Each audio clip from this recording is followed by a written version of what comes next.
자, 첫 번째는 회사의 문화입니다. 근데 회사가 이제 이런 대기업 규모, 특히 뭐 이런 제조업 R&D 쪽에서는 크다 보니까 이미 또 170년 됐다고 그랬잖아요. 그러다 보니까 이미 정해진 그들만의 가장 최적화된 프로세스가 있고, 그다음에 서로가 해야 되는 역할과 그 책임이 굉장히 명확하게 나눠져 있었어요. 근데 이렇게 됐다 보니까 이미 서로의 바운더리 딱 정해져 있고, 어찌 보면 선이 그어져 있으니까 이렇게 같이 새로운 협업을 만들어내고 하기가 굉장히 좋은 환경은 아니었던 거죠. 사실 우리 거의 대부분의 지금 현재 회사들이 겪고 있는 그런 문제인 것 같아요. 문제라기보다는 현상?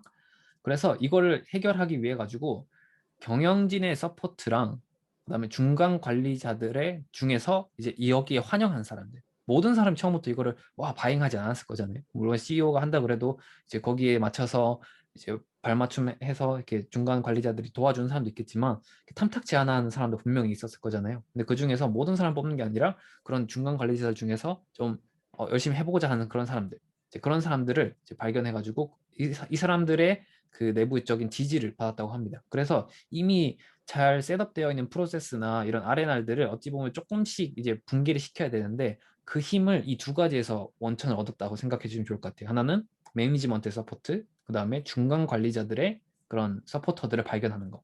여기에서 이제 힘을 얻었다고 하고요. 이걸 가지고 이 프로젝트, 이 대규모 프로젝트를 진행할 수 있는 그런 기반을 만들었다고 합니다. 네.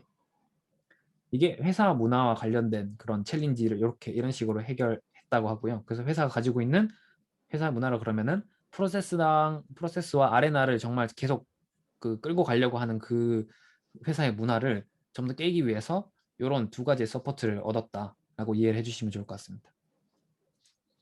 그리고 두 번째는 회사의 교육적인 그런 문화인데요. 이게 각 교육적이라는 게 그냥 HRD 관점에서 교육이라기보다는 각 그 포지션별로 가지고 있는 그런 특성들, 그 뭐 누구냐 엔지니어들은 자기네들이 쭉 받아왔던 그런 교육들이 있을 거잖아요. 본인의 업무를 잘 수행하기 위한 그런 교육들을 쭉 받았을 텐데 이제 그런 교육들 때문에 생기는 그런 관성, 네, 그런 것들을 어떻게 좀 변화를 줄 수 있을까? 이제 그 관점에서 바라봤다고 합니다.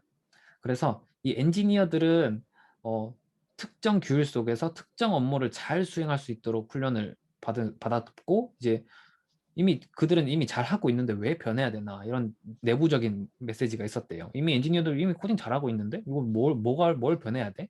그럼 이제 여기에 대해서 이제 어떤 식으로 대응을 했냐면, 근데 이 사람들이 지금 뭐에 포커싱 되어 있는지 조금 살펴보니까 제품에 뭔가 어떻게 쓰이는지보다 제품의 기술적인 요구, 예를 들면 조금 더 이게 얇아져야 된다. 아니면은 이게 조금 더 뭐 단단해야 된다.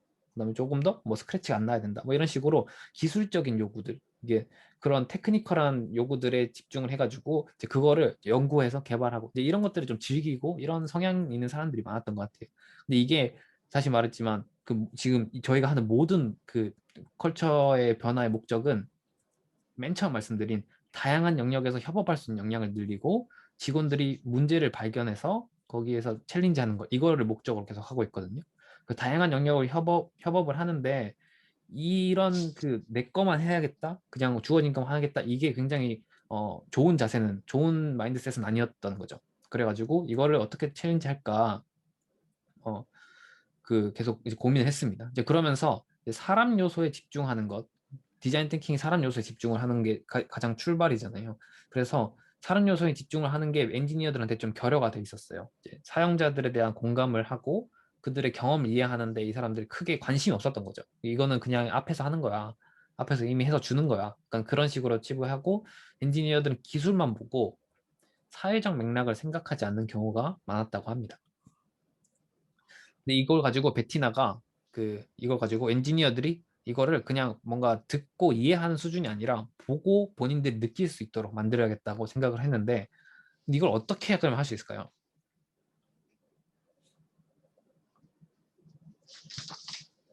이게 질문하는 질문이었고요. 이제 바로 다음으로 넘어갈게요. IDT라고 이거를 이제 인더스트리 디자인 띵킹이라고 합니다. 여기서 이제 실제 산업에서 디자인 띵킹 적용하는 거를 IDT라고 부르더라고요. 그래서 IDT 코치가 여기 디자인 띵킹 코치들이 이제 팀 멤버들을 문제 발견하는 동안 이 사람들 잘 못하는 그 인터뷰랑 관찰을 할 수 있도록 옆에서 도왔대요. 그래서 오늘 저도 이거 여담이지만 오늘 저도 이제 광운대학교에서 이제 로보틱 엔지니어로 그 성장하려고 하는 학생들을 오늘 가르치고 왔는데 가르친다. 뭐 디자인 띵킹 세션이 있어서 거기 가서 워크숍을 하고 왔는데 굉장히 이 엔지니어링 중심의 학생들이랑 같이 수업을 하는 게 굉장히 약간 학생들이 어 바로 뭔가 문제를 해보려고 하는 뭐가 문제인지 잘 모르는 상태로 이제 약간 문제 해결사 마인드로 이러면 돼 그런 마인드가 굉장히 강하더라고요. 그러다 보니까 뭔가 맥락을 이해하려고 하기보다는 빠르게 문제를 해결하려고 하는 그 태도를 계속 보여주는 게 여기도 똑같았던 것 같아요. 그러다 보니까 이제 인터뷰와 관찰한 게 그냥 본인이 이때까지 살았던 그 삶의 패턴을 가지고 그냥 그거를 그냥 현장에 그냥 그대로 대입해 보는 거죠. 그냥 새로운 뭔가 발견을 하려고 하지 않고. 그러다 보니까 이 DT 코치들이 여기 이 두 가지를 아주 중요하게 이 사람들 코칭했다고 합니다. 하나는 주의력을 좀 더 높이게 하는 거. 그러니까 우리 디자인 티킹 엠퍼티를 그 이야기할 때 뭐 여행가가 되어라, 뭔가 인류학자가 되어라 그런 말처럼 조금 더 현상을 좀 객관적으로 바라보고 지금 내가 있는 그런 패턴화된 사고에서 벗어나게 하는 그런 사고를 할 수 있도록 도와줬다고 하고요. 그다음에 이게 이 기술이 어떤 맥락에서 주변의 뭐 가구들이나 아니면 사람들과 인터랙션이 어떻게 되고 있는지 그거를 아주 주의 깊게 기록하겠다고 합니다. 그래가지고 이런 것들을 리서치한 다음에 인터뷰를 종합하고 어떻게 하면 새로운 솔루션들의 가능성을 발견할 수 있을까? 요거를 집중해서 이야기했다고 하는데요. 한 가지 예시로는 그 여기 패션샵 우리 뭐 옷 사는 곳 이제 거기에 조명이 있다면은 그게 어떤 식으로 그 사람한테 영향을 미치는지 그거를 하러 갔었는데 처음에 이제 전문가들이 그건 기술이 저기에 위에 달려가지고 뭐 몇 와트로 이렇게 돌아가고 있고 저기 전력은 얼마나 잘 공급되고 있고 뭐 얼마나 밝고 이제 이런 것들에 좀 집중을 했다고 하면은 사람들이 빛에 어떻게 반응하고 빛이 이렇게 내려왔을 때 사람들이 왜 이렇게 몸을 틀고 있고 왜 천장을 잘 보지 않고 왜 그렇게 행동하는지를 관찰할 수 있도록 계속 도왔대요. 네.